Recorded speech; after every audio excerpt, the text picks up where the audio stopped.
The Drinking Challenge with Noel Johnson on RTL SA. If I'm gonna love someone, I'm just gonna love myself. RTL SA.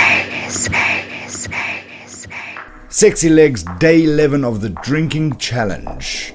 And today we're going to be talking about reframing. I have mentioned it in a few occasions before, but I'm going to give you a brief breakdown of reframing. Of course, this week we have been focusing on the life timeline. And I said in the beginning of the week that it's probably going to take most of the week, if not all the week, to work out this timeline.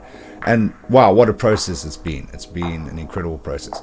There's been some tears, there's been some laughter. It's just been, for me personally, it's been a hell of a process, and I've been loving every minute of it. Day one, we just had a brief breakdown of what the timeline should do, how I should look.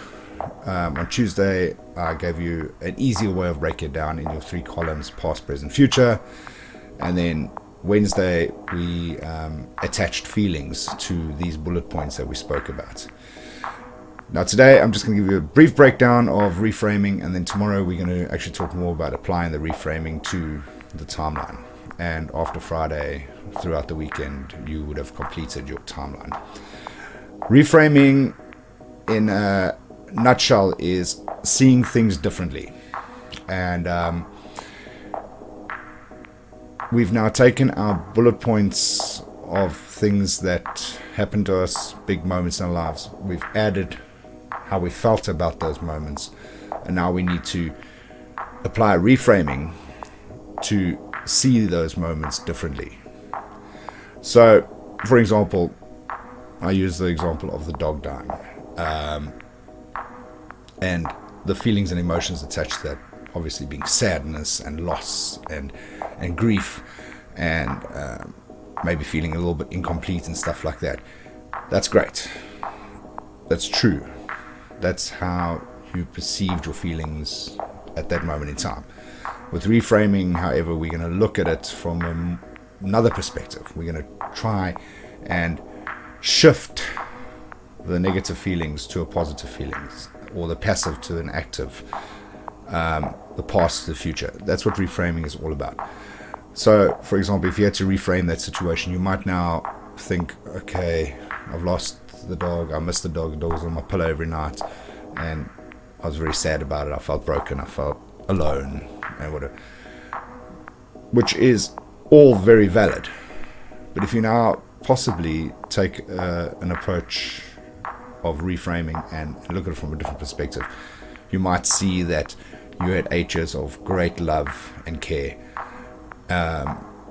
You had a companion for 8 years. You had a best friend.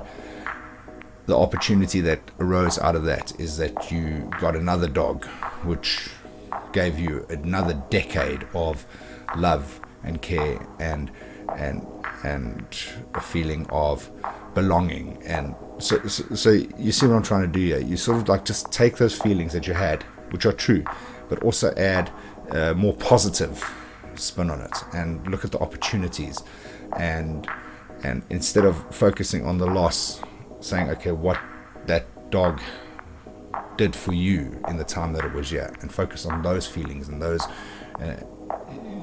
I hope you're following what I'm saying. So that's a basic idea of reframing. Tomorrow we'll go more into the application of reframing onto our timelines, and after that we will be pretty much complete with the timeline. And hopefully, as is with me, you will have a snapshot of what your life was like, and realize that certain defining moments in your life can be seen from a different perspective, because perception equals reality, and how you perceive those feelings is how your reality is going to be. Have a great day. I will catch you again tomorrow for day 12 of the Drinking Challenge. The Drinking Challenge with Noel Johnson on RTL SA.